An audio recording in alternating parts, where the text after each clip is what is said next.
Yo, what's up? In this video I will talk about a little experiment I did, which was to pre-cool the car. Yes, usually I will talk about preheating the car, right? So the cool feature about the MG ZS EV in Thailand is that you have an app and you can pre-cool the car. So today I did this earlier today. It's evening now, but I had to wait. I intentionally let the car sit in the sun to bake it. Normally I would try to use some window shade, or at least park the car in the shade. But this time I actually opened up the the panorama roof cover, but not the actual panorama glass, just to really expose the car for really hot weather. And I managed to measure about 50 degrees Celsius in there. I think it wasn't the hottest day. It could probably be 60 degrees or maybe more, 60, 70 degrees Celsius there. But anyway, so I'm going to show you now what happened. Here we see the FLIR camera. I measure, well, on the screen I measured 55 degrees Celsius, and then I activate pre-cooling, and you see it takes forever to turn it on. It's not as smooth as Tesla. And meanwhile, you notice that it's 49 degrees Celsius inside the cabin. Now I have to do this with the same phone I used for capturing the FLIR camera. So I have to first tab into this one, start pre-cooling, and then go back and then start recording the FLIR camera. We see it takes forever, still waiting there. Yes, pre-cooling has started, and then it will run for only 10 minutes. All right. And then starts the time lapse. So now we see what happens, and I only measured that part. I moved the camera a little bit. You see I measure around the screen area, so other places are a little bit warmer. You see that the air vents are cold.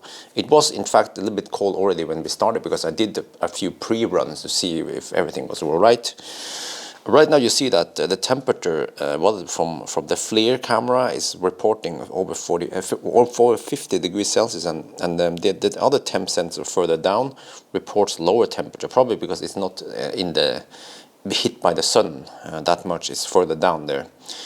So you actually see the camcorder also there filming the time lapse. So you notice that it actually takes a long time to bring down the temperature. Once it's been baked like that, it's I was thinking, is there something wrong here?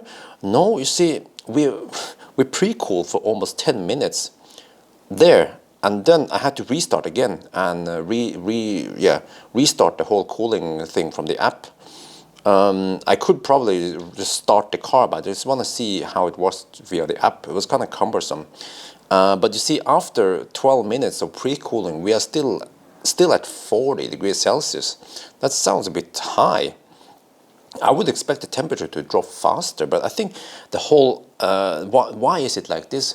It's because you see the top part, it's constantly being baked by the sun. So the car is of course trying to cool down everything, but it's constantly being the heat is constantly being added to the car. So I think that the takeaway from this is that if you want to pre-cool the car, you want to pre-cool it, I guess.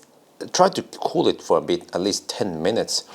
I'm going to show you what happens now. At the around 20-minute mark here at the counter, that's when the pre-cooling stopped, and then I'll just let it heat up again. And you see, well, it's kind of hard to see. The FLIR camera, it's pointed at a piece of glass or something at the screen, so it's a bit reflective, so it might give you the false reading there.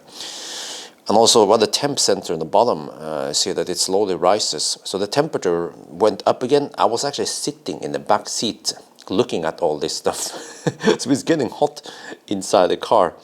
But you see that, okay, there was 5 minutes after the pre-cooling stopped, the temperature went up again. So I experienced this a couple of times when I was in Thailand and we went shopping or something. And then I wanted to pre-cool the car, but then the shopping took longer than expected. So the 10-minute went out, and then those times when I did another run, then it was okay. When we went to the car, it was okay and chilly and stuff. But if we would turn off the air conditioning, then it would actually heat up again somewhat fast, because the sun over here in Thailand is quite strong.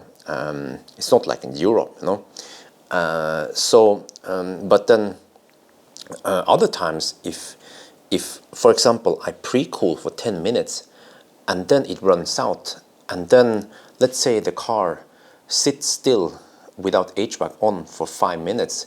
By the time I get back to the car, it's almost as hot as it was before. Okay, maybe not that hot, but the whole pre-cooling did help somewhat. But so basically, you want to have the pre-cooling running all the time until you're back or something. So you have to time it or something. I actually don't know why the heck MG chose to have only 10 minutes, because when I did the whole thing here, I did some pre-run, and then I did the whole 20-minute pre-cooling session.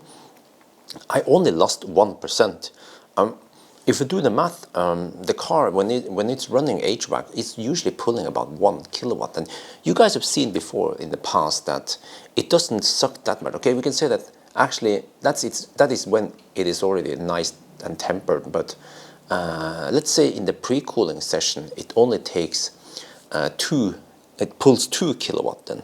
So 2 kilowatt, quick math here, during 10 minutes, 2 kilowatt is 1/6 of 2, so that's 0.3 kilowatt hour. So that means that's less than 1%. Yeah. So but like I mentioned, I lost only 1% when I did 20 minutes plus a little bit more. So it would actually be better if the app ran for half an hour.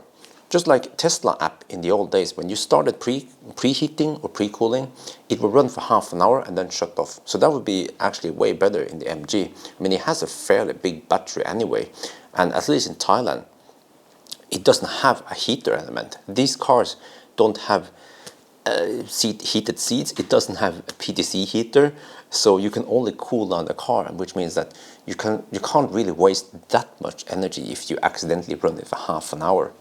So, but it was interesting to see that even with the HVAC was running, the temperature didn't really drop that much, because when I did the preheating in Europe, even in cold weather, after 10 minutes or 20 minutes of preheating, when you turn off HVAC, it will still be warm in there for a while, or maybe I could be wrong. Maybe if I did the preheating in minus 20 degrees Celsius, after 20 minutes it will still be cold.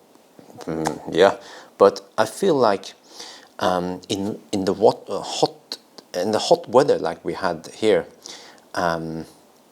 the effect, I mean the heat that comes in is greater than in the cold weather, where the heat that we lose, per minute or per second or whatever. I'm not sure how to explain to you. But I think also what I learned about this was that if you want to park in Thailand or in some place hot, you want to park in the shade. Yes, and if you can't park in the shade, then if you use those window shades, the one that I think just the one piece that covers the front windscreen will in fact help a lot. And you will not only save your, well, the whole energy part is not that much. It's just that then the car will be able to cool down faster and maintain that heat, rather than just having to be constantly bombarded by the sun all the time. Yeah, I think that's it. So maybe I could do some more experiments with this. If you guys are up for it, I could try to just put lots of window shades, and then of course close the panorama roof and see if that makes any difference. But yeah, it needs a little bit more experimenting, and also it's very cumbersome to do this with the app, because you have to activate it 10 minutes at a time. And then first time I was in the car with the key, and then it said no, you can't preheat because the key is inside the car. I was like, what the heck? So I had to put the key outside and then lock the car from the app and then pre-cool. Okay, but I think that's gonna be it for now. I hope you guys enjoyed this video. As always, thank you for watching, and talk to you later.